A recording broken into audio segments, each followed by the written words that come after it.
देखिए, अब हम देखेंगे द लिविंग वर्ल्ड चैप्टर का second topic, diversity in the living world. 1.2, diversity in the living world. तो डाइवर्सिटी क्या होती है भाई? बहुत ज़्यादा। मतलब हम देखेंगे कि हमारे जो टोटल नॉन स्पीसीज है अभी तक, मतलब जो खोजी जा चुकी है, जिनका नोमेनक्लेचर किया जा चुका है, वो 1.7 टू 1.8 मिलियन स्पीसीज है। मतलब 17 से 18 लाख। अब इतनी सारी स्पीसीज जो नॉन है, वो भी अननोन भी बहुत है।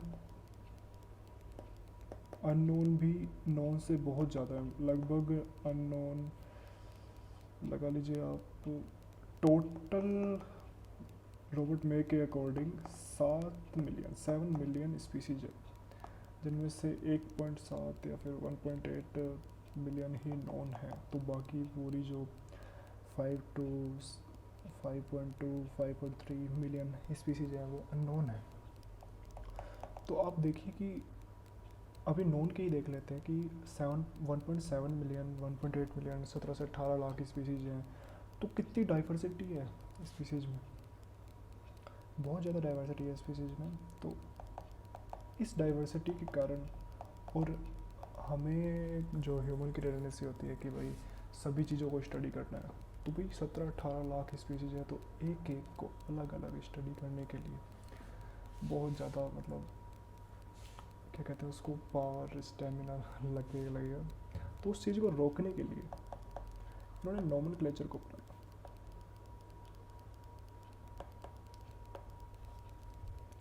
भाई आप देखिए, क्लेचर को अपनाने का एक और कारण था कि भाई आप देख लीजिए, इंडिया में एक स्पीसीज को आलू कहा जाता है, यूके में उस स्पीसीज को पोटैटो कहा जाता है ना। तो इंडिया और यूके में अलग अलग कहा जाता है उस स्पीसीज को, बट है तो ये कि, तो नोमेनक्लेचर इस कारण बना कि इन दोनों स्पीसीज को एक ही नाम दिया जाए जो यूनिवर्सल हो, जो कि यूनिवर्सल हो। भाई कहीं भी हम मतलब ये नाम ले लें, तो ये साइंटिफिक नाम ले लें, तो वो बंदा पहचान जाए सामने वाला कि ये इसकी बात कर रहे हैं। ठीक है। अब जो नोमेनक्लेचर होती है, अब नोमेनक्लेचर कैसे करते हैं हम? भाई नोमेनक्लेचर कर, हमने बता तो दिया कि नोमेनक्लेचर करनी पड़ेगी हमें, इस कारण ज़रूरी है, इस कारण ज़रूरी नहीं है, बट करेंगे कैसे? तो एक कैरोलस लिनियस नाम के वैज्ञानिक आए।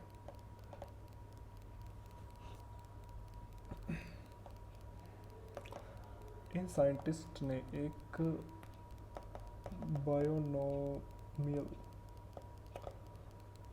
क्लासिफिकेशन बताया, जिसमें कि जिस नोमेनक्लेचर में 2 कंपोनेंट्स होते हैं। फर्स्ट कंपोनेंट होता है जेनेरिक नेम, और सेकंड होता है स्पेसिफिक एपिथेट। ठीक है। अब आपको ये जानकर आश्चर्य होगा कि कैरोलस लिनियस का पहले नाम कुछ और था, कैरोलस वॉन लिने ऐसे करके कुछ नाम था, और उन्होंने सबसे पहले इस बायोनोमियल क्लासिफिकेशन को अपने ऊपर अपनाया और कैरोलस लिनियस नाम रखा। तो 2 कंपोनेंट्स होते हैं। अब रूल्स क्या होते हैं नोमेनक्लेचर के, कैसे हम नोमेनक्लेचर करते हैं? अब देखिए, रूल्स जो होते हैं वो ICBN और ICZN, ये 2 अलग अलग है। ये दोनों के अलग अलग रूल है, थोड़े बहुत, मतलब ज़्यादा तो सेम है। देखो, 2 कंपोनेंट तो सेम होते हैं, बाकी इनके रूल थोड़े थोड़े अलग हैं। इनका फुल फॉर्म जो पूछ सकते हैं, international code of botanical nomenclature, और ICZN का है international code of zoological nomenclature. अब रूल्स क्या है? फर्स्ट रूल जो होता है,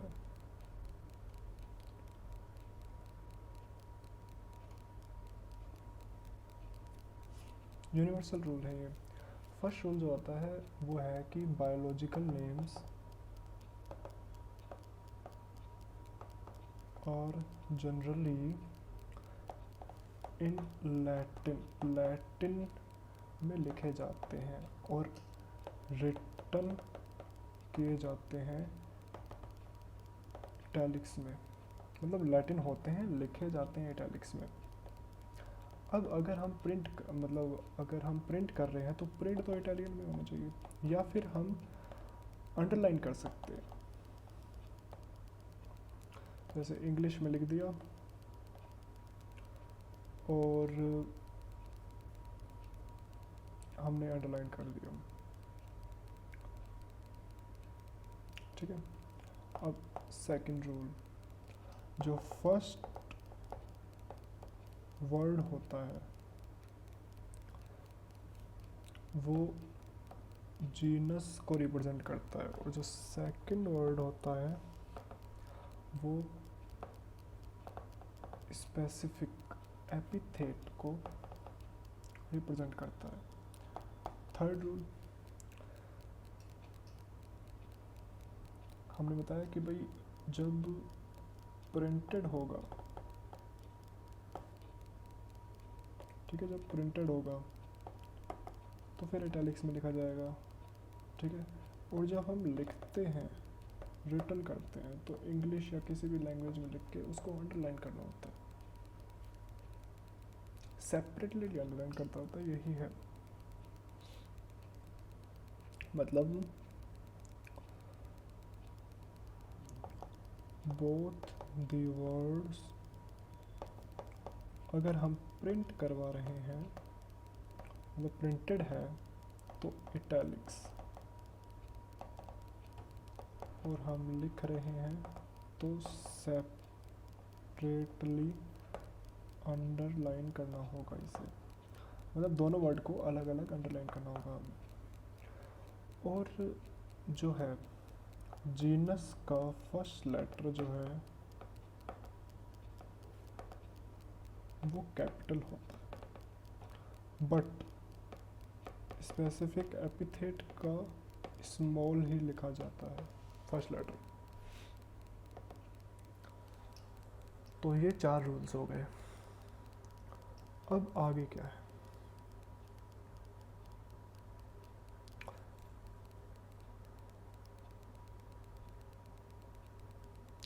जैसे एक एग्जाम्पल बता देते हैं हम आपको। एग्जाम्पल, मैंगो का नाम,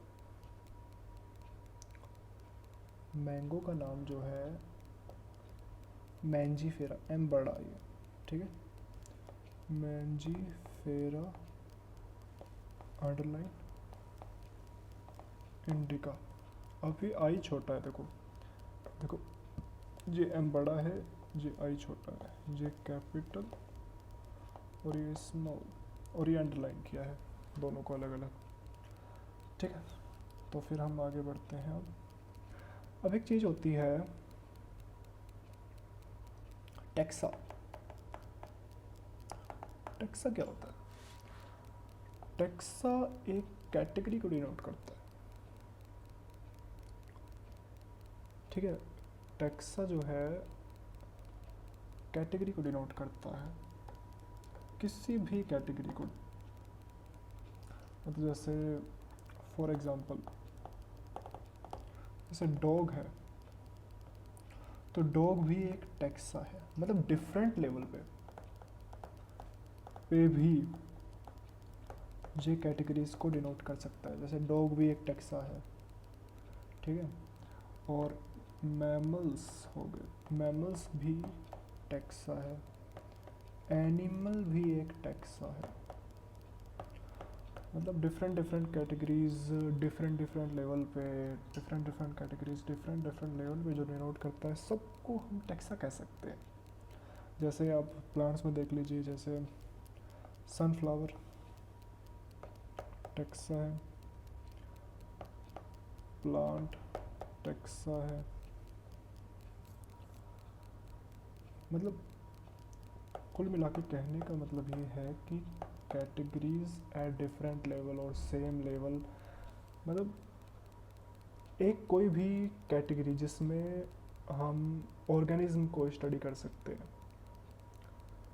जैसे प्लांट में भी कई ऑर्गेनिज्म आते हैं, सनफ्लावर एक ऑर्गेनिज्म है, एक स्पीसीज है, इसके ऑर्गेनिज्म अलग अलग होते हैं, तो ये सब टैक्सा है। प्लांट भी एक टैक्सा है, सनफ्लावर भी एक टैक्सा है, एनिमल भी एक टैक्सा है, ये कैटेगरी है। सनफ्लावर भी एक कैटेगरी है जिसमें कई ऑर्गेनिज्म आते हैं। मैमल्स भी एक टैक्सा है, डॉग भी एक टैक्सा है, ठीक है। तो टैक्सा तो ये हो गया।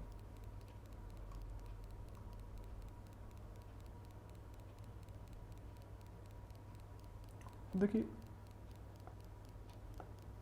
हम कैरेक्टरिस्टिक्स जो होते हैं हर मतलब ऑर्गेनिज्म के, मतलब डिफरेंट डिफरेंट ऑर्गेनिज्म के डिफरेंट डिफरेंट कैरेक्टरिस्टिक्स होते हैं।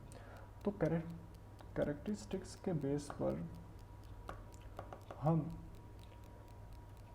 ऑल लिविंग ऑर्गेनिज्म को क्लासिफाई कर सकते हैं डिफरेंट टैक्सा में।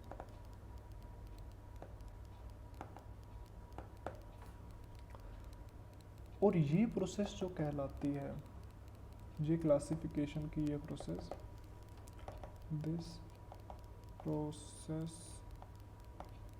Of classification is known as taxonomy. ये टैक्सोनॉमी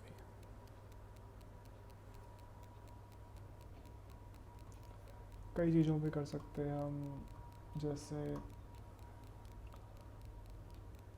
मतलब कई कैरेक्टरिस्टिक हो सकते हैं, जैसे external characteristic, internal characteristic, ecological कहाँ रहता है वो उस पर, और अपना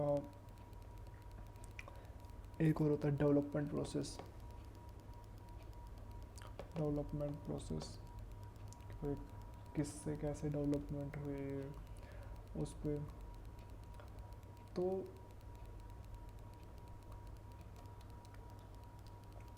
हाँ, तो टैक्सोनॉमी का बेसिस क्या है? बेसिस चार चीज़ें बेसिस हैं टैक्सोनॉमी की। एक तो कैरेक्टराइजेशन,